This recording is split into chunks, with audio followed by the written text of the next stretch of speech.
Quiet down, quiet down. So, Sue is going to announce our guest speaker today. Go ahead, take it away, Sue. All right, Mr. Robins graduated from Harvard with a BA and earned his MBA from the Stanford Graduate School of Business. Mr. Robins moved with his young family to Arcata in 1998 to lead Yakima as its CEO through an organization transformation that led to an era of rapid growth and a lot of local pride. He currently lives in McKinleyville with his wife. Mr. Robins is the current interim athletic director at Humboldt State University. He has also been serving as chair of the HSU Advancement Board. Mr. Robins has had a long career as a CEO and consultant, often hired by boards, investors, or owners to lead change in organizations during challenging times. Thank you. Well, first of all, thank you for giving me the opportunity to speak with you. As many of you know who are following any of the local news, we have a big challenge ahead of us at HSU. What I'd like to talk to you primarily about is the challenge we have at HSU Athletics, to make sure that all of you are aware, so that if you can give or help, at least you're aware of how to do it. I'll try and whip through this as quickly as possible. I'll give you some background. I'll tell you why I took on this challenge, how we got here, some options, constraints, football economics, and then the solution. Just as background, HSU right now is in financial stress, budget deficit of about $5 million, underfunded. In 2016, after 2 years of widening deficits, athletics was asked for a balanced budget and a 5-year plan. This year, we're looking at about a $900,000 deficit in athletics. So why did I accept the challenge? It's not because I like painting a target on me. I know this is a very divisive issue in this community. People who are 100% for saving all sports, those who are concerned about other aspects. But I look at it from an HSU and a community standpoint, and the president asked if I would come in and see what potential solutions are out there for this. Just as a reminder, HSU is brings in over $200 million to this community a year. 85% of HSU's expenses are salaries and benefits, so many of the people you know or your customers are HSU paid. Students-wise, they rent houses, buy food, and other services, 7,500 students. We're probably the largest legal marketer of the brand out there. And brings in millions in tourist dollars. So athletic programs, in my mind, is important to both HSU and the community, and any loss of those programs, I think, will hit us culturally, as well as hit us with people coming out here and getting to know our brand. Those who have had kids play sports, you know, you learn a lot about other universities through sports themselves. So we need a successful HSU, and that's why I took on this position. It's why I chair the foundation board up there, and it's why I fill in as a guest lecturer whenever I can in management and finance. Why are we here? When I look at root cause, one of the root causes, the squiggle at the top, is birth rates. We had the Depression of World War II, where there was a dip in birth. Baby boomers, many in this room, there was a spike in birth. Baby boomers, because right after the war, a lot of people started families. Gen X, that I'm happy to say I just squeak into, we had a dip in the number of people born, and then we had the echo, which is the baby boomers' kids. The echo has peaked and moved on. 20 years after that is what you get as college students, and a lot of that echo has already moved through college. So we're now in a dip cycle when it comes to colleges. So I can tell you right off at the root cause, we're down on the college age. See where that exploding thing is? We're on a little bit of a down cycle. That's the way I look at it. So our enrollment was expected to drop, in my view, as an outside consultant. The problem is that if you look at these two bar graphs, they represent the number of college-bound students, just arbitrarily sized, during the peak and the trough. Let's say there's a 10% drop in the number of students wanting to attend college. There's the same number in the red lower bar here of first picks for best college to go to for place or brand. And there's the same number of opportunities for students there. There's the same number of opportunities for first pick for low-price schools, those that you can commute to locally in your community. We don't have a big community here, so we'd be considered a second choice pick. That means that that's 10% drop is going to be felt more in those second choice schools, which means we're going to, if we don't fight for our market share, we may have a bigger drop here than many other schools out there. So I want all the community to be aware of that first of all. Yes, we could do in the enrollment area in HSU a better job. We could do as to attract people. The community, quite frankly, could do a better job of helping us retain people. If you want to know how you can help, smile at a student. But we also have a bigger fight on our hand in general. So within that, that's the background. Here's what athletics budget looks like. 2015-16, we had a budget of loss of $250,000. 16-17, $500,000. This year, 17-18, $900,000. Very simple. Expenses keep rising because we have mandated expenses. We have labor rates that keep going up in government, even though we're cutting everywhere we possibly can. And our revenues are going down because we have less students. That's as simple as it is, even though we're trying to cut as many expenses as possible. In my view, the trend was predictable and obvious, and I've been telling people there's a reason why I'm the third athletics director in 3 years, because this is a very difficult problem to try and solve. So, people are asking, well, where did you get your revenues from? Well, 3 different areas. In the middle, the biggest bucket is student fees. Okay, student fees are where students literally pay a fee, and a major portion of that fee goes to athletics. That's how we are funded.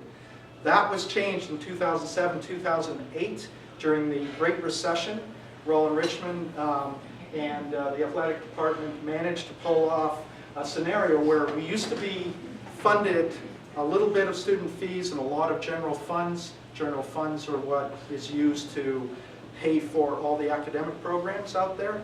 And to save academic programs, not cut anything, they shifted the burden of athletics directly on the students, student fees. Well, we could maybe go ahead and raise student fees. The problem is we're the second highest in the CSU for student fees, so that's not really an option. We, with the huge help from all of you, generate a little under $1 million for athletics. Almost all of that, 99% of that goes to scholarships. So that brings students here, which is good for the community, but it doesn't help our operating budget, which is what we're talking about here. So our operating budget is where we dip into state funds, just under 900, or just around 900,000, or just around $1 million, which is the rest there. And by the way, we'd love to get more from HSU. The problem is they have to cut $5 million while we're asking for more. So we have a fiscal issue here. So some of our constraints: internal HSU considerations, student fees controlled by the students, general funds, we'll need to take it from other programs, expenses. We've cut everything possible internal.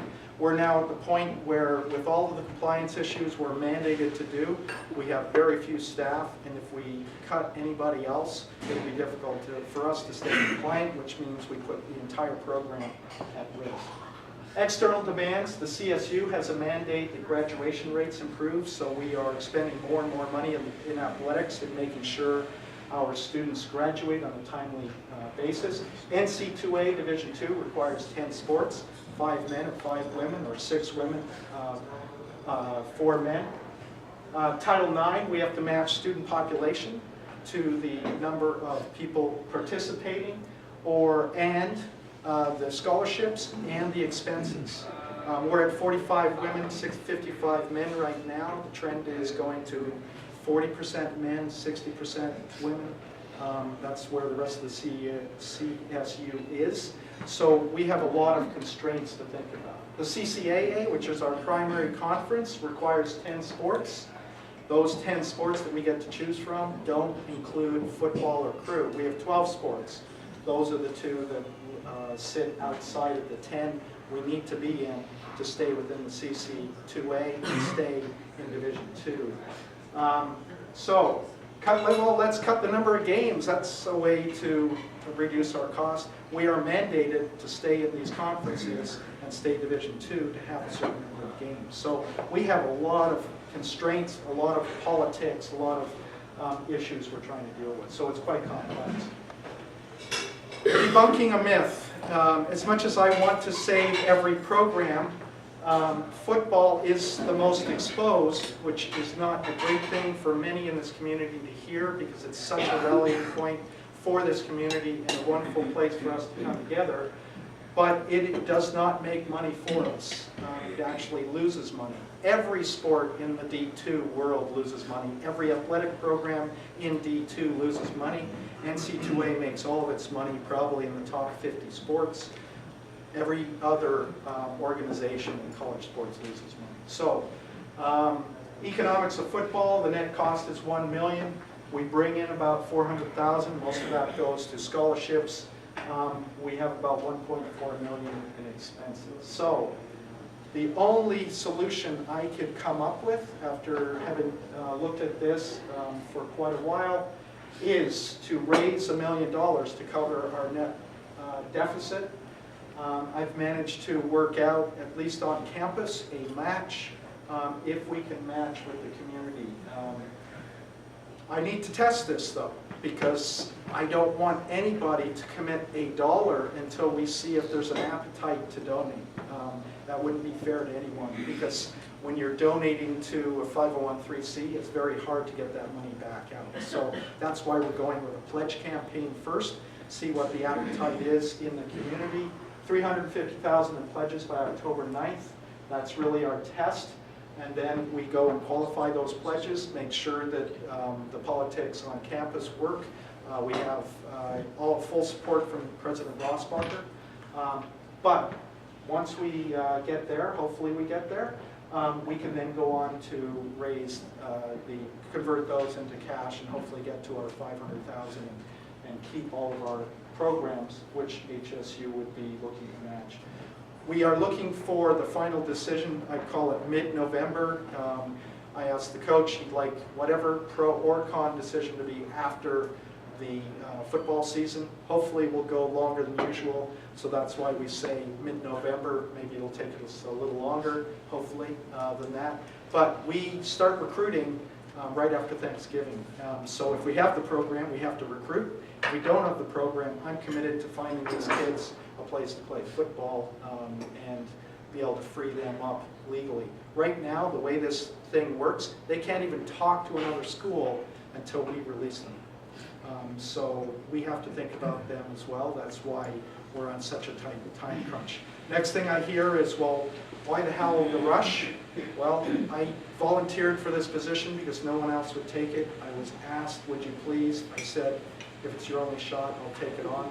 And it has been a very difficult place to be, I'll tell you that. And I thank all of you for allowing me to speak through what we're really, I know it'll take a huge monumental effort for all of you to help us do this, but I'm hoping this will be a test case for how we can come together, HSU and the community, and see what we can do. So thank you.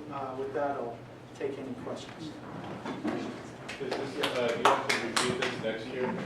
That's a good question. What we're looking at is asking for pledges for 5 years. I'm the type of person who's no BS, and I want to look kids in the eye and say, we have a plan for 5 years if you're coming here. So that's number one. It's only 1 year of money being collected with pledges out for the other 4 years. So technically, we have to look each other in the eye, or we have to make a lot of phone calls and qualify those pledges every year. So technically, we would be in the same place, but hopefully not major things have happened in people's lives and they could come through on their promises. But yes, technically you would be. Yeah. Are you going to stick around after the meeting? Yes. We're on a little bit of a time crunch here, but Yeah. thank you so Wait, much really for quick, speaking though. today. Okay. I've got pledge forms. If anybody wants to know.